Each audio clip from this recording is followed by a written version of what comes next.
All right, YouTube. My hair's a little messy. What's up? So, I got something special for all of you. Something that I wish other stores had, but they don't, such as Autorama and B&H Photo. They have equipment that's not in stock. And the equipment that I really needed was lights. I really needed lights. So what did I do?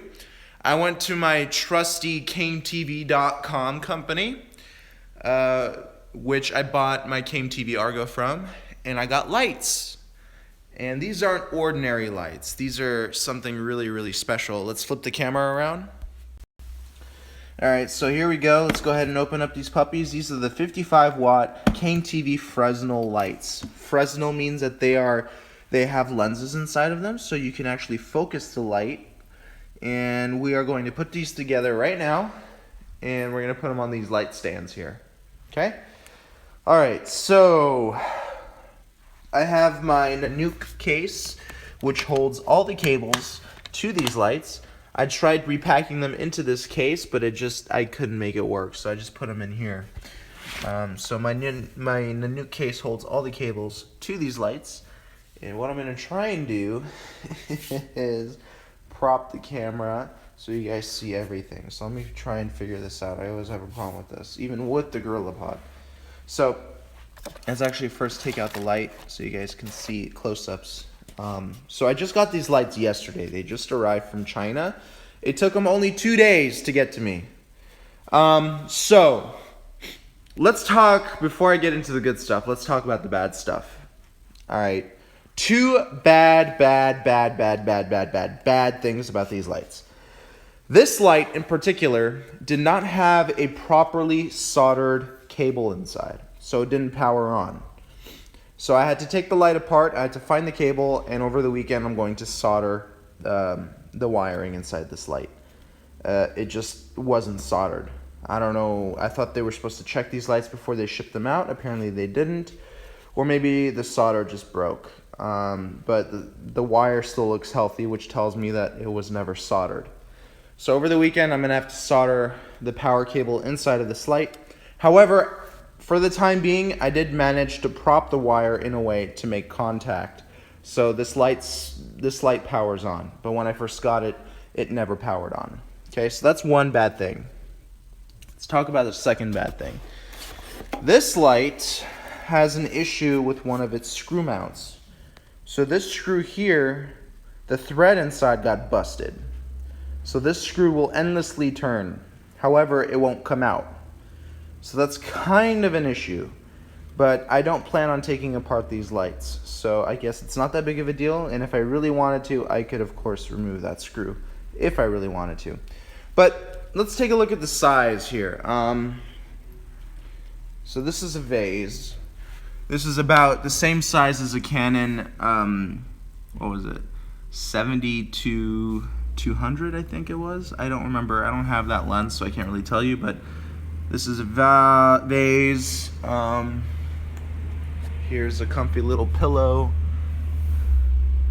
I mean, it's not that big of a light, but the power is phenomenal.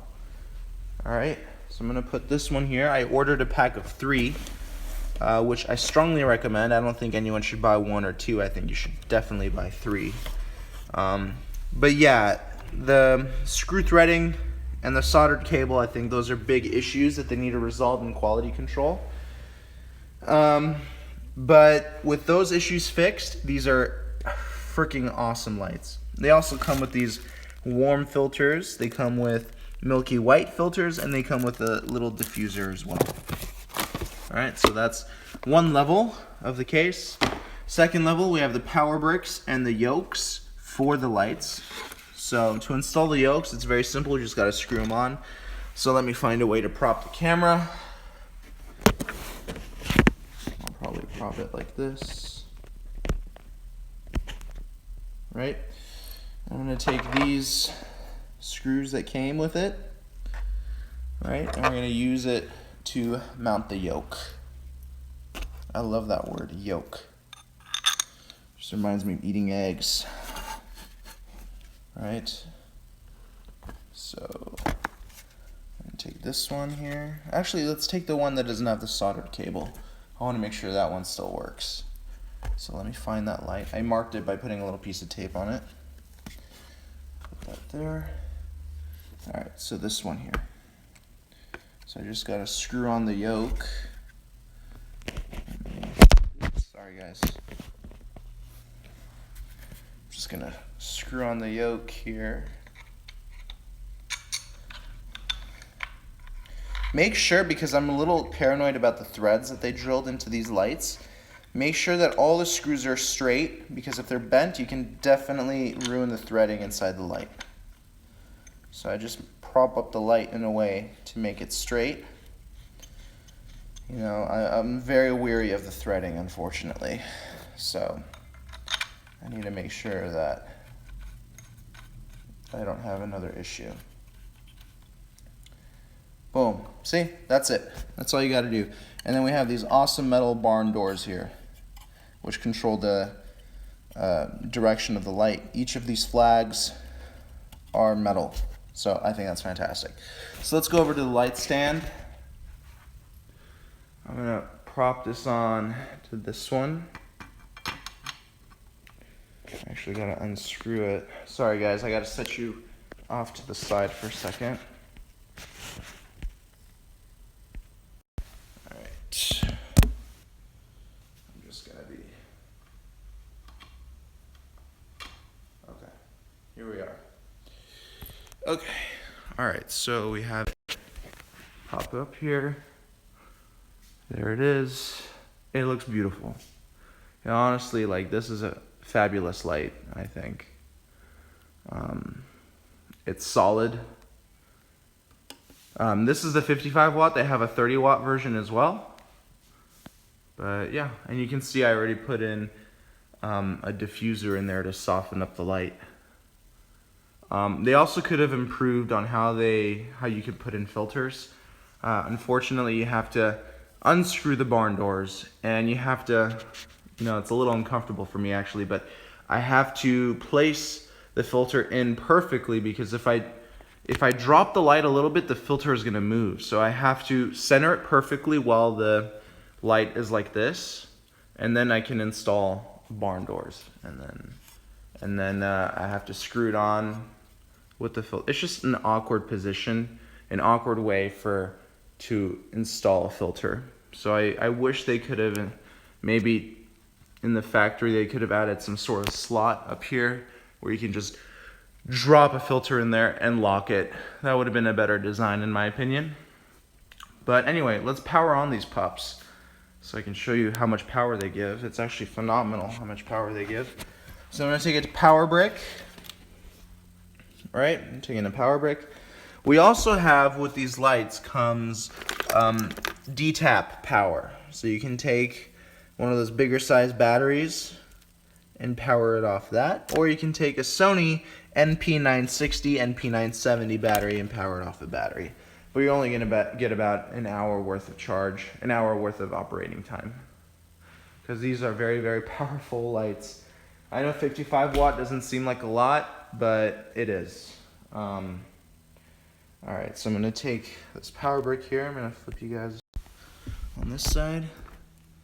I'm going to take one of these. And these power cables, they're long. I really like them not being so short, because then I don't have to use an extension cable, right? So these work like every other ordinary lights. Same 3-pin connectors. Boom. Alright. Now we're just going to find a power outlet. I found one right here. And of course, I'm going to have a professionally shot official review of these lights once I have a good solid week with them. I will definitely post a video up on YouTube.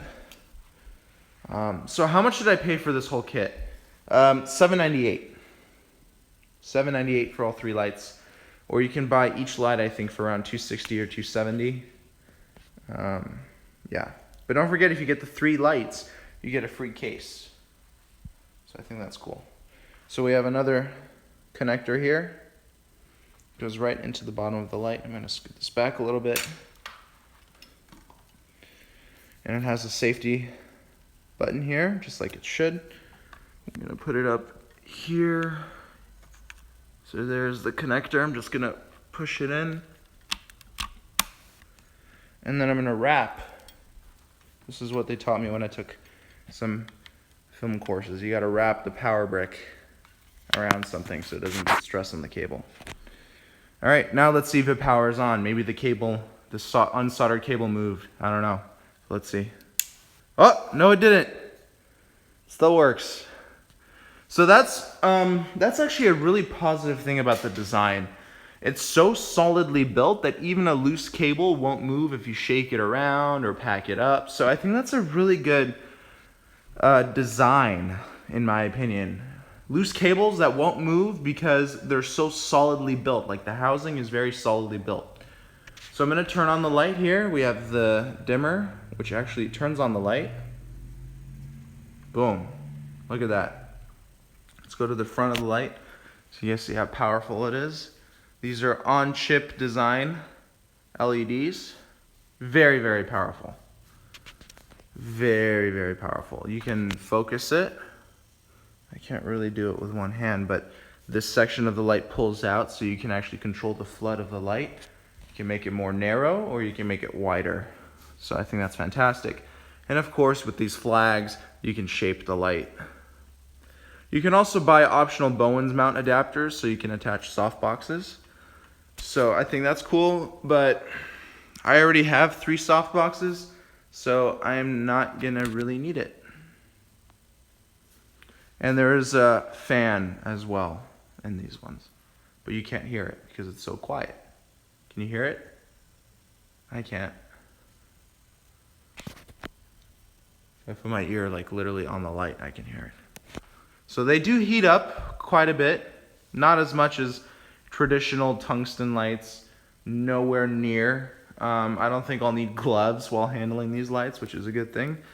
So, and you get this cool LED screen on the back too, which tells you the dim percentage, the color temperature.